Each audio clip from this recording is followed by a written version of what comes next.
अयाज, ये बताइएगा कि आज के निशिस्त में पाकिस्तान बतौर सालिस अगर कामयाब हो जाता है कि दोनों फरीकैन की रजामंदी से एक अच्छा फ्रेमवर्क तय हो जाता है कि जो इस्लामाबाद मुफाहमती यादाश्त के जो निकात थे उस पर अब अमल दरामद हो सके उस फ्रेमवर्क के तहत, तो इसे एक बहुत बड़ी कामयाबी समझा जाएगा अगर आज के निशिस्त में तय हो जाता है। ये सारा इसमें तो कोई दो राय है ही नहीं, क्योंकि ये जो 14 नकात है, ये नकात जैसे हमने पहले इसको वहाँ इस्लामाबाद में भी रिपोर्ट किया तो हमारे पास इतलात यही थी कि इस तकरीबन ऑलमोस्ट यही चीज़ें उस वक्त वहाँ भी डिस्कस हुई, लेकिन फिर वहीं पे एक किस्म का एक डेडलॉक आ गया और वो चीज़ें उस तरीके से मैनेज नहीं हो सकी। तो ये 14 नकात पे अमल दरामद के लिए जो वर्किंग ग्रुप आज जो हमें लगता है कि वर्किंग ग्रुप्स बनेंगे उसका तरीकाकार तय होगा, शिक बाय शिक, जैसे आपने आपको बार कहा कि अगर तो सीज फायर रखना है तो उसके लिए क्या फ्रेमवर्क होगा, अगर वो मैनेजमेंट फंड्स रिलीज करने हैं तो उसके लिए क्या फ्रेमवर्क होगा, अगर जो न्यूक्लियर वेपन है उसको वो ईरान नहीं बनाता तो उसको कैसे इंश्योर किया जाएगा, जो ईरान के पास यूरेनियम पड़ा है उसको किस तरह डिस्पोज ऑफ करना है, क्योंकि वो ये समझते हैं कि किसी और मुल्क को दे दे, ईरान कहता है कि हम इसको खुद कम करेंगे, हम किसी के हवाले नहीं करेंगे। ये वो चीजें हैं जिसके ऊपर डिस्प्यूट चल रहा है, जिसके ऊपर अब ये चीजें आगे तय होनी है, तो वो किसी एक मीटिंग में सारा नहीं हो सकती या किसी एक मुलाकात एक नशिस्त में नहीं होगी, बल्कि इसके लिए प्रॉपर फ्रेमवर्क बनेगा, प्रॉपर वर्किंग ग्रुप बनेंगे, उनकी मीटिंग्स होंगी, एक मीटिंग्स होंगी, 2 होंगी, 3 होंगी, 10 हो सकती है, 20 हो सकती है। इसलिए 60 डेज 60 दिन रखे गए हैं ताकि तमाम 14 नकात को शिक वाइज जो है उसको इम्प्लीमेंट किया जाए और उसको जिस तरीके से लिखा गया है 101 उसी को इम्प्लीमेंट करने के बाद एक प्रॉपर तरीके से एक जो है वो इनका एक एग्रीमेंट हो और आगे जो चीजें हैं वो बेहतर तरीके से जाए। जिस तरह आप कह रहे हैं कि फ्रेमवर्क बनने में जिस तरह वक्त भी लग सकता है, तकनीकी मुज़ाकरात का आगाज हो गया है, तो पाकिस्तानी वफ्द क्या आज रात या कल सुबह रवाना हो जाएगा? क्योंकि आप जिस तरह आपने ही जिक्र किया कि तकनीकी मुज़ाकरात शुरू करवाना पाकिस्तानी वफ्द का काम था, या पाकिस्तानी वफ्द रहेगा जब तक ये मुज़ाकरात जारी रहते हैं? देखिए, इसमें 2-3 चीजें हैं जो कि हमने यहाँ रिपोर्ट किया। मैं अपने उस पर कह रहा हूँ कि अगर पाकिस्तान किसी एक वर्किंग ग्रुप का हिस्सा बना तो वो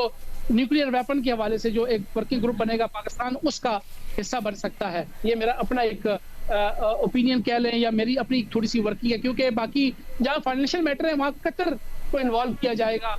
वो उस वर्किंग ग्रुप में कदर की रिप्रेजेंटेशन होगी। फिर जहाँ पर लीगल है अक़वाम मुत्तहिदा की जो चीज़ें हैं वो उसको और वर्किंग ग्रुप देखेगा। तो पाकिस्तान के किरदार यहाँ तक बड़ा इंपॉर्टेंट था या है या रहेगा कि पाकिस्तान ने इन तमाम फरीकैन को एक टेबल पे बिठा दिया, इसके बावजूद कि आपस में दोनों को एक दूसरे पे एतमाद नहीं है। दोनों जो है ना वो ट्रस्ट डेफिसिट में बैठे हुए हैं, एक कहता है जी ये गलत कर रहा है, दूसरा कहता है ये गलत कर रहा है। तो इन दोनों को, और दोनों आपको पता है अमेरिका बहुत बड़ी सुपर पावर है, उनको एक टेबल पे बिठाना, और ये इससे पहले नहीं हुआ, ये पहली मर्तबा हो रहा है कि पाकिस्तान ईरान की क़यादत को, हाई लेवल क़यादत को आपस में सामने बिठा रहा है। तो ये भी क्रेडिट पाकिस्तान को जाता है कि इससे पहले इस किस्म के कोई हमने जो है माजी में नहीं देखा कि ईरानी और अमरीकी जो इतनी बड़ी क़यादत है वो एक टेबल पे आमने सामने बैठ के बात कर रहे हैं। जो इस वक्त अंदर मेरे जो राइट साइड पे हॉल है उसके अंदर ये गुफ्तगू इस वक्त हो रही है, ये फिजिकली हो रही है। इससे पहले इन लोगों को इस्लामाबाद में भी पाकिस्तान ने बिठाया था, और पाकिस्तान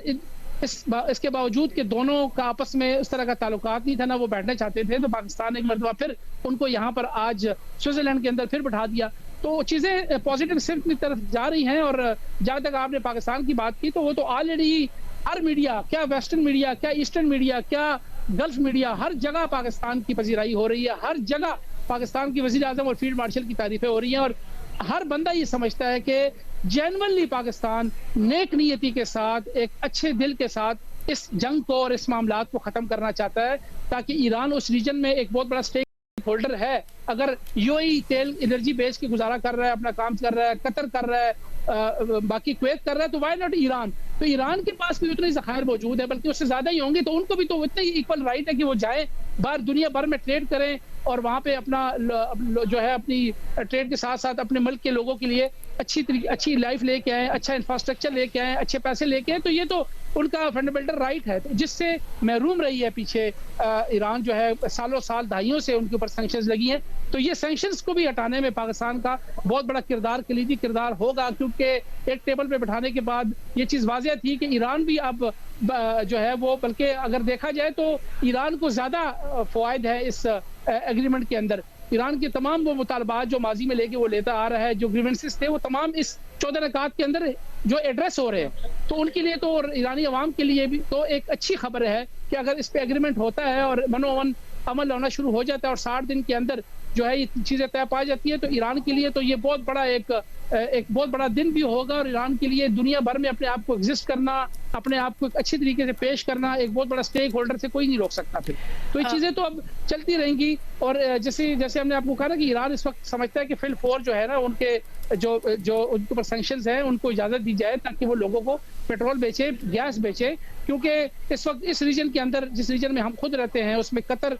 और यूएई सबसे बड़ा स्टेक होल्डर बना हुआ है। तो ईरान कहता है कि मेरे पास उससे बड़े ज़खायर है, तो व्हाई नॉट मी। तो इसलिए ईरान कोशिश कर रहा है कि किसी तरीके से अपने ऊपर सैंक्शंस खत्म करवाने के बाद वो फिर अपनी जो है वो अपनी पीआर यूज करते हुए, अपनी सफारती जो है से इस्तेमाल करते हुए अपने जितने भी लाइक माइंडेड लोग हैं उनको अपना तेल और गैस बेचे ताकि किसी किस्म की सैंक्शन ना हो और अपने पैसे कमाए, जो कि उसका बुनियादी हक भी है। तो अभी चल रहा है, उसको ईरान को भी इस चीज़ का इदराक है कि पाकिस्तान इसके अंदर बड़ी सीरियस एफर्ट कर रहा है और बहुत क्लोज हो गया ईरान इस मामले के अंदर। ईरान और पाकिस्तान के ताल्लुकात तो पहले भी बहुत अच्छे थे, लेकिन इसके अंदर जो सबसे अच्छी चीज हुई है वो एक दूसरे का ट्रस्ट है। ईरान अपने दिल की बात पाकिस्तान से कर रहा है अभी, अपनी वो बातें जो शायद वो अपनी लीडरशिप के साथ कर सकते हों या अपने लोगों के साथ कर सकते हों, वो एक दूसरे मुल्क की लीडरशिप के साथ की जा रही हैं, जो कि इस चीज को बिल्कुल क्लियर करता है कि ईरान का ब्लाइंड ट्रस्ट है पाकिस्तान के ऊपर। और जिस तरह पाकिस्तान चाह रहा है, जिस तरीके से उनको बैठाना चाह रहा है, ईरान उस तरह कर रहा है। तो इसका मतलब ये है कि पाकिस्तान की सफारती सतह पर ये बहुत बड़ी कामयाबी है कि आप एक दूसरे मुल्क की लीडरशिप को इतना कायल कर लेते हैं कि वो आप पे इतना ही ट्रस्ट कर रहे हैं जैसे कि अपने लोग कर रहे हो।